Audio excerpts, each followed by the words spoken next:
Welcome members to Scroll Society, a members-only club for those who are chronically online. I just want to say thank you guys so much for supporting me and listening and watching my last podcast episode.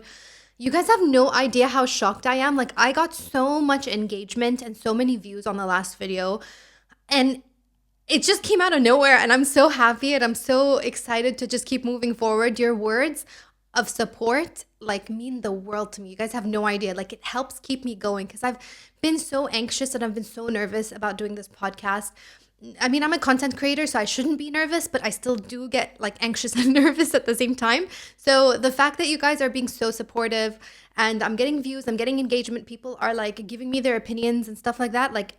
It just means the world. It makes me feel like I really am living the dream. So thank you guys so much. Thank you. And I have to say thank you, God, first of all, and then thank you guys. Anyways, with that being said, let's start today's episode.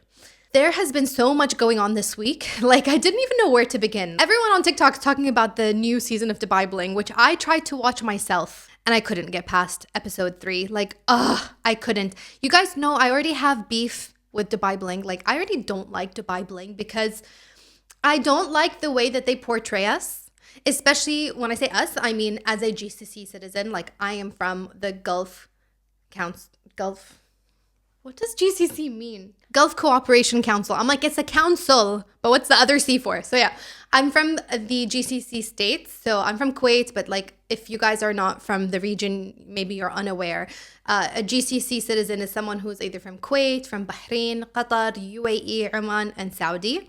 So I don't like the way that the Netflix show Dubai Bling portrays people from the GCC. It feels like they have dedicated the roles of the villains to the GCC nationals, which I'm not comfortable with. And no one tell me that this is a reality show, so these are their actual personalities. If you guys understand what it takes to build a reality TV show, you know that it's all scripted, that every person is given a role. And they're given an archetype. That's how it works. If you guys want to go behind the scenes and really understand how a reality show is produced, you have to watch this show called Unreal. Unreal is a scripted drama based off of or inspired by The Bachelor. And actually it was written and created by previous ex-producers of The Bachelor show. So they're Bachelor veterans. They know all of the ins and outs of what happened on the Bachelor series. And so they quit. They were this is way too toxic. This is way too manipulative. And then they created their own fictional drama based off of, the story is about producers who are producing a reality TV show. Okay, so that gives you the behind the scenes aspect of what it takes to build a successful and dramatic reality TV series.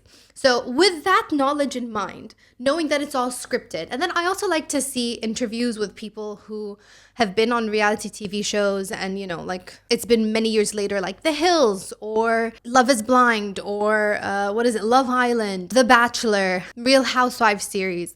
You find out that a lot of it is scripted. The producers tell specific members or cast members that, hey, we need you to be a little more dramatic, or things that were said were not really were edited in a way to make the person look bad. He made you out to be the villains, but then you really leaned into that, and that made you more famous. You wrote the book How to Be Famous. So do you really care at this point that it was manipulated? I have so many audio calls, so many videos early on with Heidi and I just begging to not be the villains, and he would literally be like, you're not getting paid. If he didn't put us in the edit, we didn't get our fee.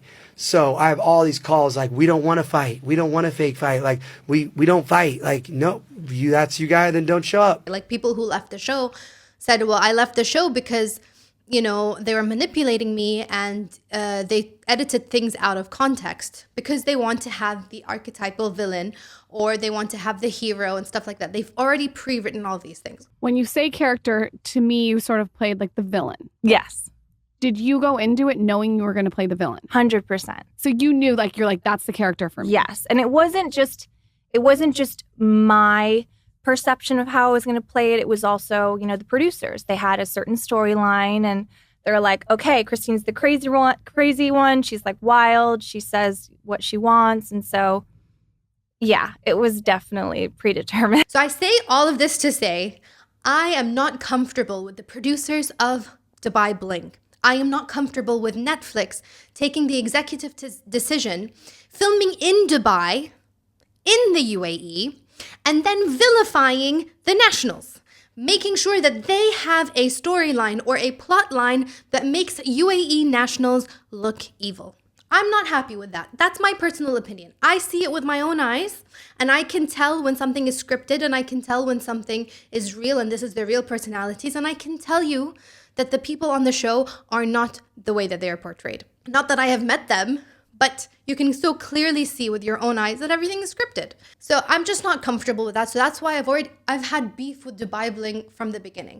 I also have beef with Dubai Bling because it's not an accurate representation of how the Dubai life is. It's too extravagant, it's too fancy, and I'm not saying that Dubai doesn't have that side, but everything that they're showing is not real. Like, it's not true. And it's so sad because there's more to Dubai than it being bling bling. There's so much more. And I've said this before, I actually prefer Real Housewives of Dubai over the Dubai Bling franchise, just because it shows you more like realness. Like, both of them are fake. I'm not saying that they're not, and both of them are super dramatic. But there's a lot more authenticity on the Real Housewives of Dubai as opposed to Dubai Bling. But like, the only reason I watch Dubai Bling is for you guys, especially when it comes to TikTok. Everyone always asks me, what's your opinion on Dubai Bling? I'm like, okay, I will watch it. I will do the homework for you. And so I did. And I couldn't get past episode 3. I could not get past it. It was so hard to watch. Guys, when I tell you I was cringing, because I'm like, what are these storylines?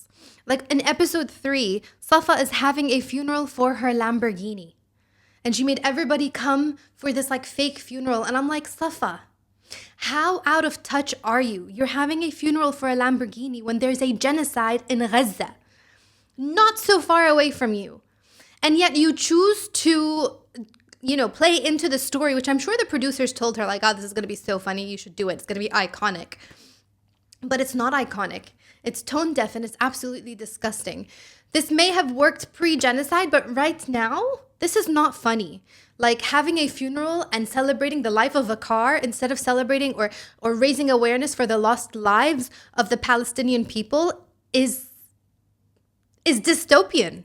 It's disgusting. Like, are we living on the same planet? I don't understand. And to the producers of Netflix, I'm not talking about Netflix themselves, but the people who produce, the production company that they hired, did you not think that this was a bit tone deaf? You guys filmed this last year, January 2024.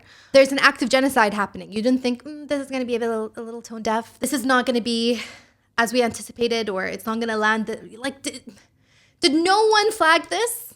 Because for me, it just seemed really disgusting and it turned me off. Like, I'm already not invested in Dubai Bling. I'm already on the fence. I'm already like, I don't like this.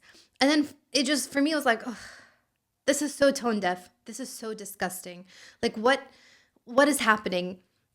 Why are we playing into this stereotype? Why are we trying to be or project this sense of wealth that is so... It's so disgusting, like, it's so unnecessary. It's so ridiculous. And look, no hate to the people who are like cast in Dubai Bling, because I understand that this is your job. I understand you're doing this for money. This is your gig. And don't tell me, well, they're millionaires. They don't need to do it. Then why would they be on the show? Like, they need to do it. This is the job. This opens opportunities for them, etc., etc., etc. So I understand that this is part of the job. But at the same time, you have agency. You can say no. You can say, I don't want to do this. Let's try to do something else. You have that power, especially season 3. You are somebody. You've built a fan following, a cult following. People like you. You have the ability and the opportunity and the strength to say no. No, I don't want to do this. I think this is tone deaf. Say no. But the fact that you didn't because you thought this was going to get you more views and make you more iconic, that's what's disgusting for me. Like, to everyone who was involved and part of it, that made me so disappointed. Like, it was just... Again, there's an active genocide happening. You didn't think that in this landscape was not going to look good. Like, we canceled Zara for less than that. Do you understand what I'm saying? What made you think, oh, this is going to be nice? So that's all I have to say. I'm just like really sad, really disappointed. I think the only person that I really like in Dubai Bling is Mona Kattan. I love her. I love her personality. I love how she built her wealth and how she built her company or her sister's company. And I feel like she's too good to be on Dubai Bling. Like, she's way above Dubai Bling, you know? I don't know why she's on the show, but I feel like Netflix needs to give her and Huda a better opportunity. And this is me pitching to Netflix right now. Many, many years ago, the Kattan sisters had a show on Facebook called Huda Boss. And I think Facebook was trying to compete with Netflix at the time, or like competing with the streaming services, and they wanted to have their own kind of unique original shows. So they produced 2 seasons of a show called Huda Boss, where we got to know the behind the scenes of running the Huda beauty business. And not only that, we were introduced to their family, we were introduced to their dad, Daddy Cool, and you got to see like a little bit of an insight into their personal lives, as well as an insight into running a business, especially the beauty business and how they're coming up and all of these things. And look, it gave us a little bit of a Kardashian vibe, but I wasn't mad at that. Like, for that time, it was really, really nice. But at the same time, we were learning something. Like, I came out of it with new knowledge and inspiration. I was truly inspired by the Kattan sisters, where I was like, you know, I want to start a business too. I want to be a boss. I want to be a girl boss. I don't get that feeling from shows like Dubai Bling, which is why I say that I feel like Mona Kattan is way above this. It's because she has a lot more to bring, and we don't really see all of that in Dubai Bling. They've kind of made her really shallow. And I know she's not shallow because, again, I saw her on Huda Boss. I see her on Shark Tank. If you guys are unaware, there's a Shark Tank Dubai version, and she's like a guest shark. Oh my God, like, this woman has so much to offer. She is so smart.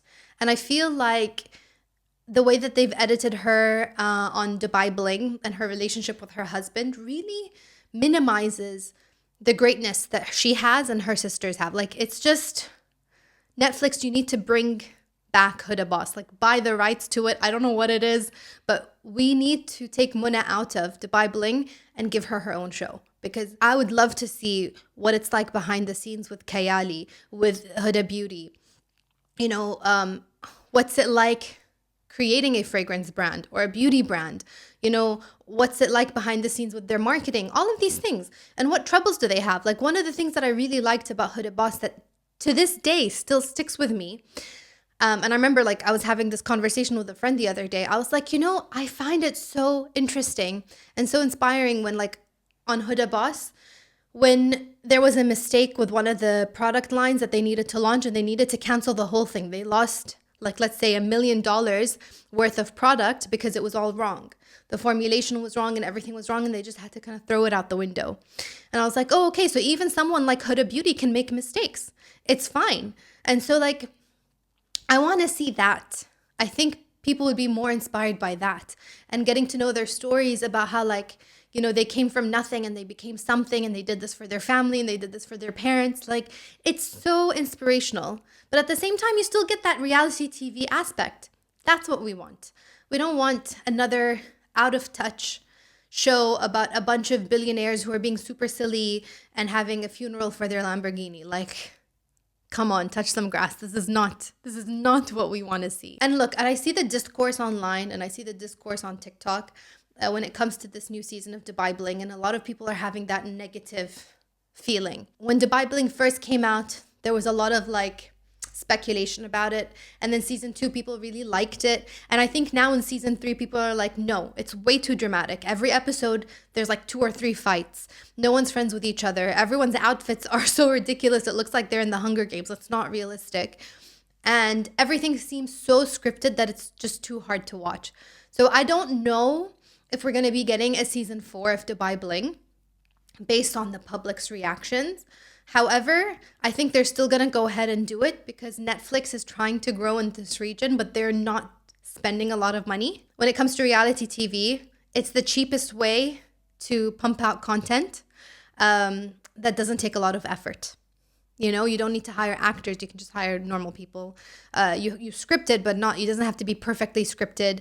There's not much that goes into production, and it's just easy to pump out, which is why you see an influx of reality shows coming in from Netflix, because they're running out of money and they're running out of, I guess, they're running out of content because people don't want to work with them, or you know, they're moving to other streaming platforms or whatever it is. And I think we saw something similar to that back in the heyday of reality TV, which is why we're getting a resurgence. Every time there's a economic crisis, we get an influx of reality TV shows because it's cheaper to produce. And then when the market gets better, you get like good fictional shows. And then when the market goes down, you get reality TV shows again. And that's my theory. That's just something that I've noticed. But I feel like because like globally we're going into an economic crisis, or we're already there, it's just a lot easier to pump out all of this content because it doesn't cost that much. But yeah, I'm done talking about Dubai Bling. Please, I don't want to give it any more airtime. The next thing I want to talk about that has been consuming my timeline is the California wildfires. This is a story that I have been so invested in because I am so suspicious. When I say I'm so suspicious, I am the conspiracy theorist. Give me my tin hat because I am there. When I first heard about the California or the LA wildfires and how they were happening in like the areas with all the celebrities, I'm like, this is P Diddy. This is the P Diddy thing. It's like they're trying to cover up for Diddy. And my husband's like, relax. Not everything is a conspiracy theory. You know, California always has fires. And I'm like, but the timing of it all, it has something to do with the pedophiles. And he's just like, relax, calm down. Not everything is a conspiracy theory. And he was right. I couldn't tie it to P Diddy, even though like my brain really wanted to. But look, there was something in my gut that told me that there's more to this story. Something in my gut was telling me, Shahed, this is not a natural occurrence. This is not nature. This is nurtured. This is a man-made issue. What is the reason though? And I started digging and digging and digging on like Twitter, on Reddit. I'm seeing everyone's videos and I was like, oh my God. Because like day after day or like every couple of hours, I'm finding out new pieces of information. People are like releasing kind of like a heat map, if I wanted to say. I know it's kind of ironic to say that, but like it was like a heat map of where the fires are, and they're all starting in different areas. So I'm like, I mean, the wind won't push a fire and skip a couple of neighborhoods and then start in another neighborhood unless this was a man-made fire, unless this was arson.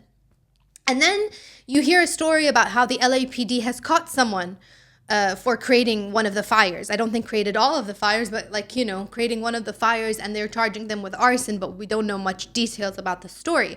I'm like, well, that's weird. And then you find out that the firefighters who, when they were going to try to like switch off the fire, they plug their hose into the hydrant and there's no water. And I'm like, you're fucking kidding me. What do you mean there's no water? Like, I know that California is in a drought, but like, what do you mean there's no water in a fire hydrant? And apparently the fire department knew, or like the head of the fire department knew that there was no fire in the fire hydrant, but sent in the firefighters anyway. Something feels weird. It's so suspicious. And why is the mayor of, I don't know if she's mayor of Los Angeles, mayor of California? No, it's not a mayor of California, right? Mayor of Los Angeles. She traveled for the inauguration of the Ghanaian president. So she went to Africa. This woman who's in charge of the Los Angeles city decided to conveniently go out of town the week of the fires. And like the time that she decided to leave, they had already told her that there's like a lot of wind and stuff like that. There could be some sort of emergency. She's like, yeah, but I gotta go. Peace out. I gotta go to the inauguration of my friend who's the Ghanaian president. Like, why are you going to Ghana? You're a government official in Los Angeles. Like, and then you find out that, you know, the government, look, I'm not American, so I don't know which like part of the government decides all these budgets, but they decided to remove government spending on firefighters for this year and transfer it to the LAPD. So instead of having a budget for firefighting, they moved it to the police department. I'm like, why? You guys have fires all the time. Like, shouldn't you be investing in your fire department because, you know, you have a lot of fires? So all of this is, I'm like, something's a bit weird. And then you find out that last year, one of the biggest insurance companies has quietly removed coverage for wildfires for homeowners insurances, specifically in the areas that had the fire. That's not suspicious, is it? it's suspicious, right? I feel like I know that I sound like that meme of that guy who's like, everything's connected. But everything is connected. I feel like everything is connected. It's not a coincidence. So like I told you, I have my tin hat foil on and I'm just like, all of these celebrities are losing their homes. And it's not just celebrities. It's a lot of people who are losing their homes in a very prime location in Los Angeles. And I remember telling my husband this. I'm like, what is this coincidence? Like a huge neighborhood in a prominent area just gets completely wiped out. My husband's like, yeah, but that's how fires work. I'm like, yeah, but why is it in a prime location? He's like, yeah, but they have enough money to rebuild. I'm like, do they? Not everyone. Like some people put all of their life savings in their homes and then they don't have insurance to pay them back for it. So like a home that would have cost $10 million is worth nothing now. You just have, the deed to the plot, which then got me thinking, what if it's about the deed to the land? So then I started digging. And I saw when it came to the Hurricane Milton in Florida, the people who lost their homes, these big companies started approaching them saying, I'll buy your land for next to nothing. Like when I say next to nothing, like the house costs $5 million and they'll give you $750,000 for the plot, right? Because like the house disappeared. There's no house anymore. It's just land. And a lot of people in California who lost their homes are saying, yeah, we're getting contacted for the same reason. And these are homes in prime location, like Malibu. The houses are wiped out, the houses that are on the beach. Like, by the way, I've never been to California, but this is the areas that I know based off of what I see in Selling Sunset, okay? But Malibu is a very famous prime location directly beachside, like it's beachfront. And all of the houses are wiped out. I'm like, that's suspicious. Like even Paris Hilton lost her home. The same with the Pacific Palisades. Like it's a whole area that's completely wiped out. The value of that area pre-fire would have been in the billions if a real estate development company wanted to come in and buy the whole property and start a new city or start a new development. They would have to spend a lot of money. But if everything was completely demolished conveniently by a wildfire, then they can come in and buy the plots for next to nothing, start their development, and then sell it for a profit. It's a predatory business activity. I remember telling my friend this, and she's like, Shed, but don't they have rules and regulations? Like, they won't allow them to do these things. I'm like, babe, this is the United States of America. Like, these people don't have health care. They're getting robbed in broad daylight. Like, every single big company can lobby a politician to change the rules for them. So essentially, yeah, it's like free game. And it just reminded me of this documentary that I saw on Netflix a couple of years ago. I think it's called Dirty Money. And it was an episode dedicated to Jared Kushner. For those of you who don't know, or you should know, Jared Kushner is the son-in-law of Donald Trump. He is married to Ivanka. And him and his father have been accused of being predatory when it comes to these kind of business practices as well. They own a real estate company or a real estate development company, and they would, let's say, buy an apartment in a building that they want to buy. Like they want to buy the whole building, but like not everybody wants to sell their apartment. So they'll buy a few apartments to like people who are willing to sell, and they will cause so much disturbance to the other people living in that building to force them to sell and leave. So for example, let's say Jared Kushner wanted to buy the apartment below the apartment he owns, right? Like, or his company owns. He will let the water run so that it leaks and causes damage in the person below him to the point that they are like, you know what? This is not worth it anymore. I want to leave. So they will force people to sell and for such a low price because the property value has gone down. It's such a nuisance. It's such a disturbance for them. So this is a predatory business practice. And I feel like that same kind of mentality by these big real estate corporations, it's not something that would be out of character for them to do something like this. They can buy out a whole area, especially in a place that is, like I said, prime real estate. Especially when we think about in 4 years' time, LA is going to be hosting the Summer Olympics. Wouldn't it be easier to create a whole new city, sell a bunch of real estate to new investors, specifically new foreign investors? I find it weird. I find it strange that all of this is happening and all of these weird coincidences are happening. Like, I just find it interesting. You know, with all of these opportunities and possibilities, it doesn't seem so far-fetched to say that this was an intentional fire for profit, that it would benefit quite a few people. With that being said, my heart really goes out to the people who lost their homes in a fire. I've seen all of these videos, and it's really, really terrifying to see how quickly things can burn and how quickly your life can essentially burst into flames and you're just left with the ashes. But with that same breath, I really hope that people understand now, especially when I say people, I mean people in the West, understand now what it's like to have your whole livelihood disappear in an instance and to have your home completely disappear, and to have at least a little bit of empathy towards the people in Palestine, specifically the people in Gaza, who have gone through a 1.5 years worth of genocide and, having their homes being demolished in an instant and being specifically targeted and unalived just because of the people, like where they're from, because their existence is a threat to the existence of this colonial entity. So I really wish that people can now understand what it's like and actually empathize with people on the other side of the world who are being targeted and whose homes are completely disappeared and who are being displaced due to greed. And speaking of all of this, I wanted to talk about the TikTok ban because I feel like this is all related.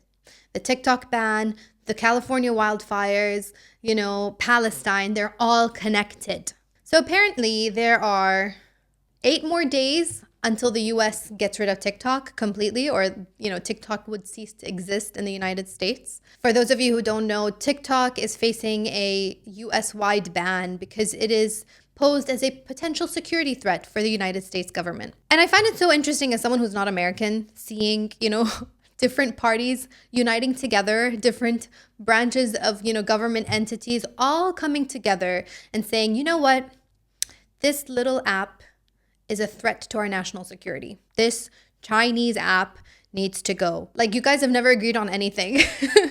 And you decided today that, or like now, that this application is a threat to national security. But not like, your kids going to school and getting shot every single day. Like, that's not a security threat. But like a foreign application is the security threat. Okay. Like, what the fuck? I swear to God, every single day I, come onto the internet and I'm just like, what are these priorities in the world? Someone explained to me, like I'm 5, why the US is so quick to unite. Like, all the government individuals, everyone in the government is like, yeah, we need to ban this. This is such a danger to our security. But no one is uniting over like gun violence. People are like, no. We have to protect our right to own a gun, but like your kids are dying. Like, someone explained to me, like I'm 5, because I still don't understand. Like, the logic is not logicking. I am trying really hard. I'm trying really hard to understand. And I don't understand how like US citizens are buying this shit. Like, how are you like, yeah, they have to ban it for our security, blah, blah, blah. But like, the guns, like, it's just so complicated. Like,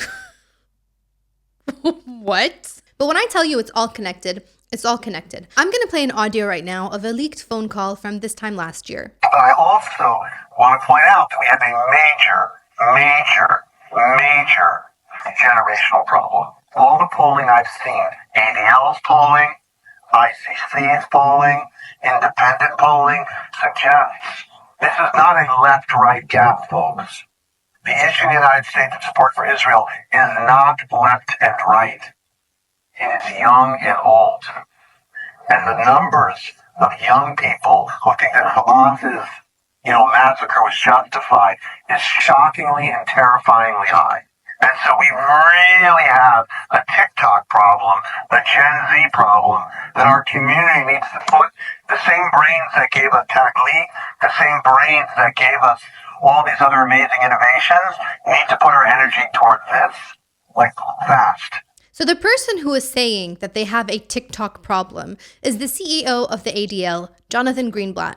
And for those of you who don't know what the ADL is the Anti-Defamation League. According to Wikipedia, the Anti-Defamation League is a New York-based international non-governmental organization that was founded to combat anti-Semitism.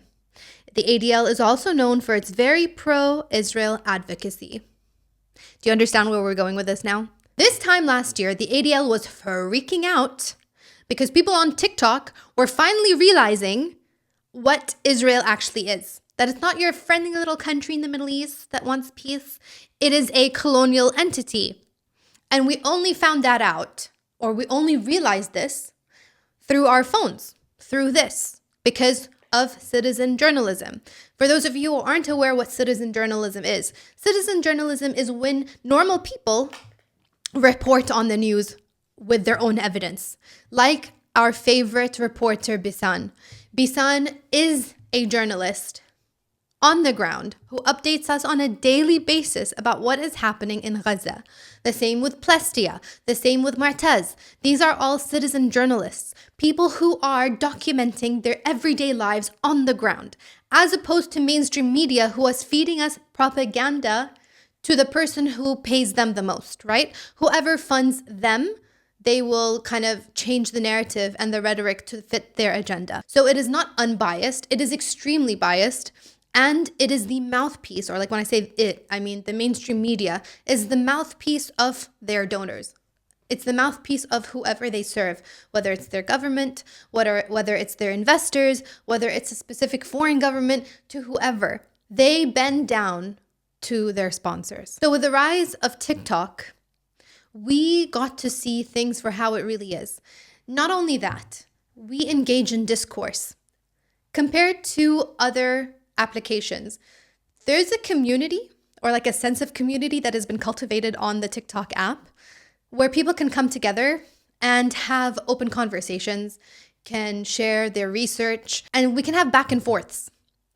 So I feel like every day on TikTok is a school day. I'm learning something new every single day, and we get to see life through other people's eyes. So it really is something that's really wholesome, but at the same time, it's very eye-opening because it opens your eyes to things that you didn't know existed, or it changes the perspective on things that has been fed to you. You know what I mean? So if you ever thought to yourself, oh, you know, the issue between Palestine and Israel is just so complicated, we want peace in the Middle East, whatever it is, you find out through TikTok and through all of these other social media platforms that, oh, hey, actually, this isn't some conflict because of faith. This isn't some conflict because of, you know, people who want to fight over this land. No. The Palestinians are resisting a colonization. They are indigenous to the land, and they are undergoing a genocide, an actual genocide. You know, mainstream media tells us, oh, you know, these people who are dying, they're all Hamas terrorists, all these things. And people are like, no, we're children.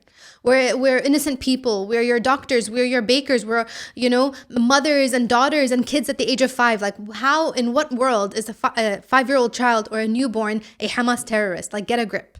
So all of these videos and all of this discourse is breaking this kind of narrative that has been fed to us for all these years. And not just when it comes to Palestine, but I think this moment in history in particular is the biggest threat to the US government, not because of, you know, Israel and Palestine per se, even though it is a huge threat to the existence of Israel because it kind of breaks their the narrative or the story that they fed the world for years. They've been working so hard on their propaganda that it just completely, you know, eradicated all of that. Like in one instance, everyone kind of woke up. We're like, what? This is who you really are? This is what you're really doing? Like you're finally waking up to all this bullshit.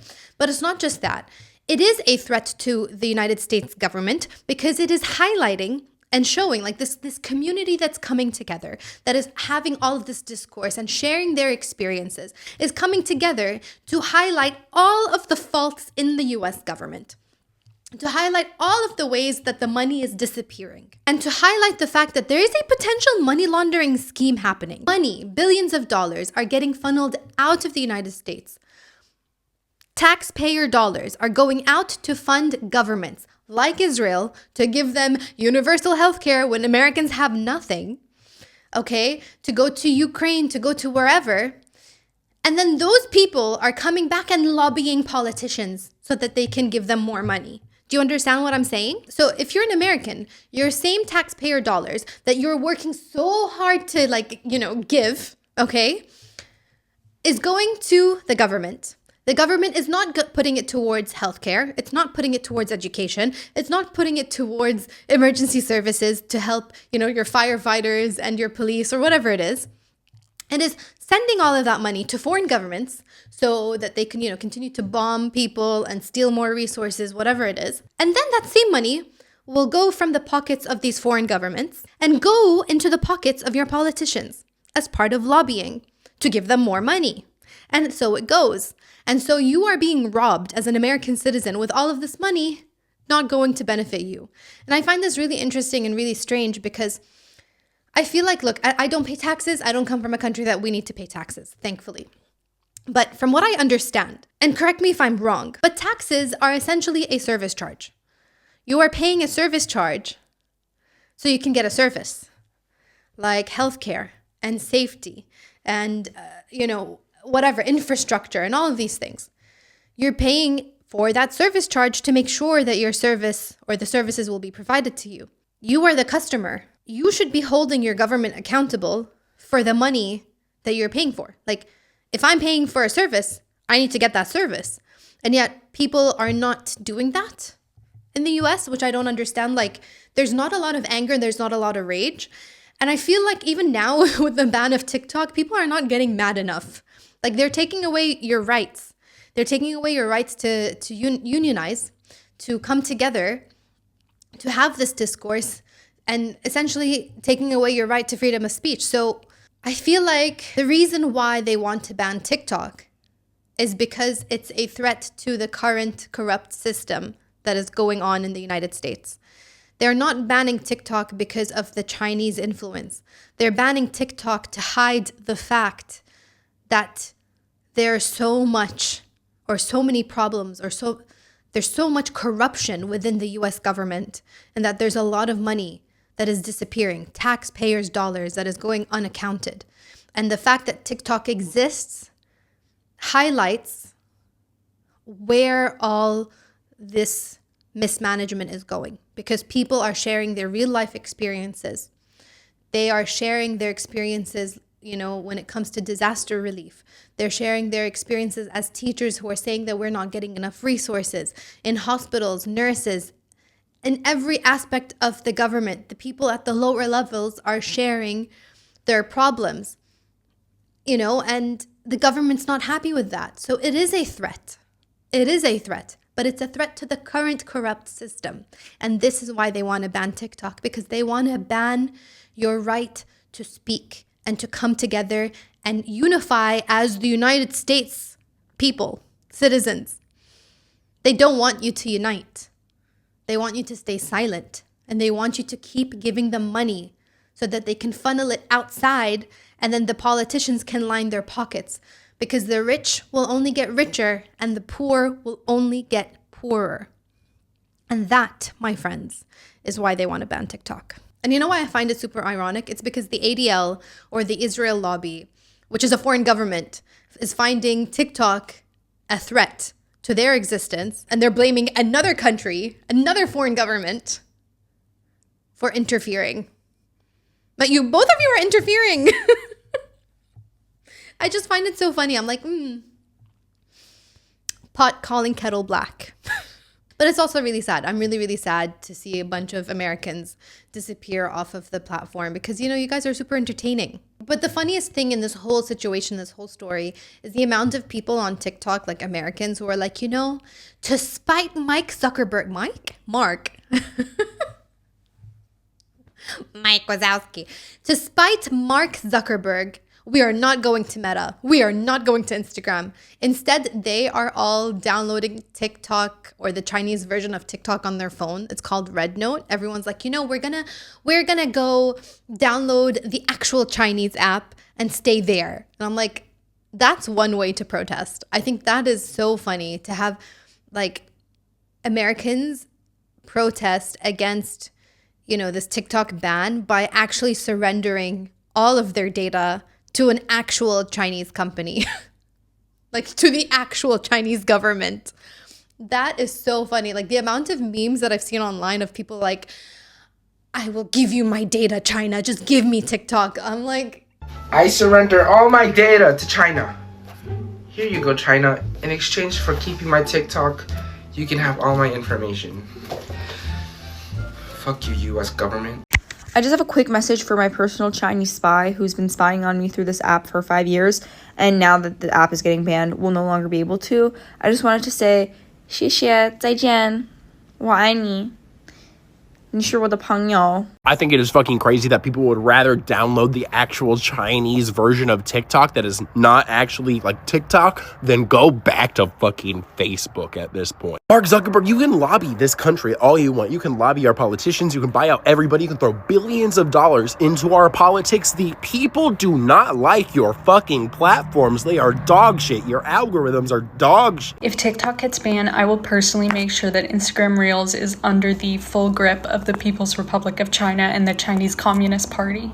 Stop. You guys are so funny. Because I would do the same. Like, I love the community that I've built on TikTok. And I don't know how it's going to change for us. Like, you know, I know that it's being banned in America and people are always asking me like, yeah, but why'd you bother? Like, it's not going to change for us here. I'm like, yeah, but I feel like the algorithm will be different. Like, we got demure and mindful because of America, you know? And there are some fun people who I saw on TikTok and I follow, and I'm going to miss them a lot. Like, it's just not going to be the same. And plus, I have a lot of followers from the US as well. So I'm like, what's going to happen to my following? Like, is it going to go down? I've worked really hard. So, yeah, I don't know. Like, I don't know what's going to happen, how it's going to look like. I saw someone else on TikTok say that, like, even if they ban TikTok, it's going to get removed from the app stores, but people can still use it for another 6 months because, like, it'll take around 6 months for it to be completely useless. Like, because, you know, every couple of weeks, apparently, apps update, and it'll take a few updates before it's rendered useless for the American audience. So, like, we'll still have them for a couple more months, so long as they don't delete the app or they get a new phone or whatever it is. So yeah, I'm so curious to see how the next week is going to go. By the time this episode comes out, I think we would have the Supreme Court hearing. I think it was on Friday, TikTok went to the Supreme Court and, like, you know, laid out its case and laid out, like, you know, they brought some creators who were benefiting from this, you know, application, like their lives completely changed because of TikTok. So it's up to the Supreme Court, but the way that the Supreme Court was asking questions, it didn't look like they were leaning towards keeping the app. Like, it looked like all of them are in the pockets of Israel. No, I'm joking. But I mean, maybe the pockets of Israel and the pockets of Meta, of Amazon, of all of these big players who are threatened by TikTok. So yeah, who knows? I'm curious, you know, to see what happens by the time this episode comes out. And I'm so curious to see what happens, you know, by January 19th. And I find it so interesting. Isn't it so funny that they decided that, yeah, by January 19th, it'll be out. But like January 20th is my brother's birthday. But it's a happy birthday, Farousi. I love you in advance. But also, you know, it'll be the day of the inauguration. So I find it really interesting. Like, it's like a send-off from Joe Biden. You know, he's like, you know, I'm going to leave everything to be a mess for Donald Trump to clean up. And I'm like, that's so petty. That is like the pettiest thing I've ever heard in my life.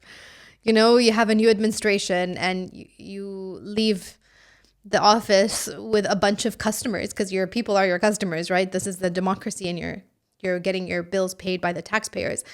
Like, you're leaving your customers or your people super angry.